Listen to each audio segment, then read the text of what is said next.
This song's called Hard Times, and in my opinion, these are not the worst of times. These are the best of times, and sometimes it takes a little difficulty to squeeze the creativity out of people and to make people reprioritize their lives and think about things a little differently. And I got a little family history in this song too, and so I'm gonna try this song out. It's called Hard Times.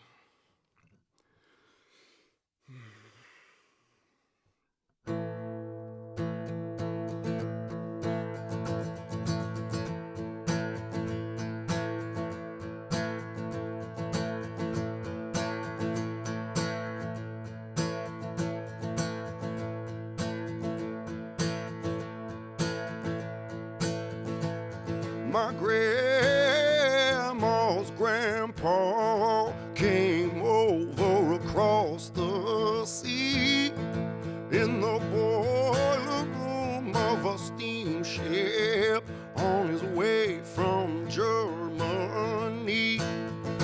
He was running from the Kaiser, who was putting the hammer down, and the cries of the dying men were such an awful sound. Oh, they were such an awful sound. Oh, hard times, hard times, hard times made us. And my father was a railroad man, a mechanic and a son of the soil. His back was busted and his hands were cut and sore. Oh, his hands were cut and sore, but he swore that hard times, hard times, hard times made us. You know that hard times, hard times, hard times made us. Oh, and I would not trade them all for anything. Oh, Uncle Sam, well, he ain't no kin to me. And what we have is a crisis of authority. Oh, it's a crisis of authority.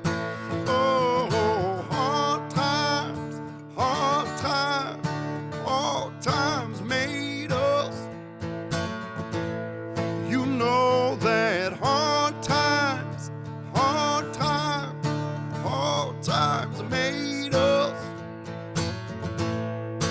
Oh, and I would not trade them all for anything.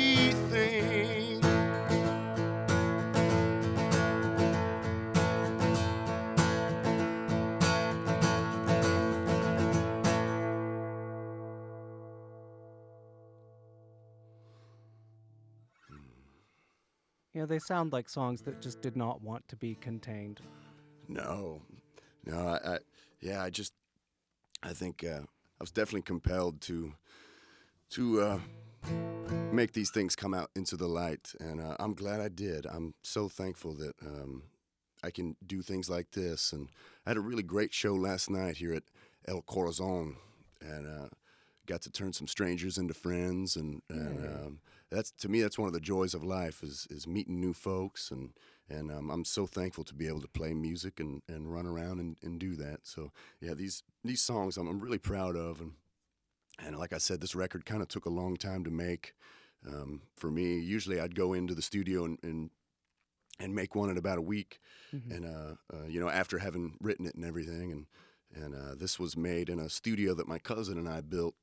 And so we were literally constructing the studio as we were constructing the album, and yeah, it was a unique challenge, as I said. So yeah, I definitely couldn't hold it in anymore. There was just too much going on in the world that was getting my attention. And the more I read about it, and the more I researched, and I realized that times have always been difficult ever since man could kind of get up on his hind legs and had these opposable thumbs, and when I say like the old devils are at it again, it's true right now like it was back then. It's Caesar, it's Tony Blair, it's George Bush, it's Hmm. it's the Kaiser, it's your crummy boss at work, you Yeah. know. History goes in cycles, and even though we try to learn from it, we are also damned to repeat it. Yeah, yeah, and us human beings, we're kind of flawed creatures, and so as long as we're on this planet, there'll always be this kind of thing. But what I realized that the good news is that we can also hopefully create beautiful things too, and Hmm. make art and make paintings and take photographs and kiss your girlfriend, kiss your boyfriend, do a little dance. And write a little song, and that's how you counteract all that evil, And they can't ever take stuff like that away from us. It reminds me of when the Nazis occupied Paris, and heck, they still made movies right under the Nazis' noses. They had these full productions with Hmm. costumes and everything, and they didn't let any of that stop them. And how inspiring is that? And another little thing in that same vein, I was doing some shows over in Europe. I played a couple shows in Poland, and got to stop by Auschwitz, which was one of the heaviest things I've ever felt.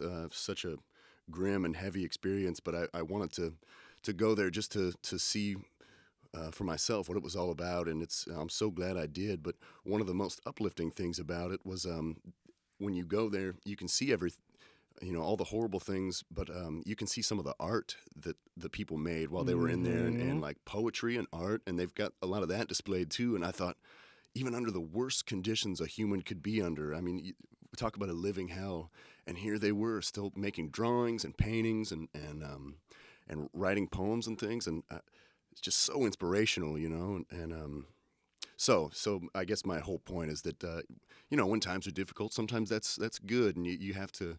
When I refer to times, I mean like these economic times, and it's hopefully it forces us to be more creative, and Oh, and yeah. um, it's pretty inspirational. Great art more often than not comes out of hardship. You look at sort of oppressive political regimes or cycles even in our own government, and look at all the great music that happened in the '80s. Yeah, or, As or a during the direct Great consequence. Depression, Yeah. and like Woody Guthrie, and yeah, in the '80s, and we were talking about the '70s earlier as well, and like in New York, when the artists and bohemians could actually afford to live there, think of all the great music Right. and art And they that were came out of it. living in their own filth. I mean, the city had pretty much been left to die by the federal government, but they also created amazing, beautiful works in that wasteland. So, Yeah, yeah, and so that was kind of a lot of the inspiration behind this record, and I was just getting sick of a lot of things. I was like everyone, you just kind of get fed up, and had to try to put my little fingerprint on it, and say what I had to say. But yeah, and look where it's led me. I'm so honored to be here again. I can't tell you enough. Last night at the show, I was telling some folks I was going to come do this show, and they were just really excited, and they said, "Well, that's one of the best stations there is."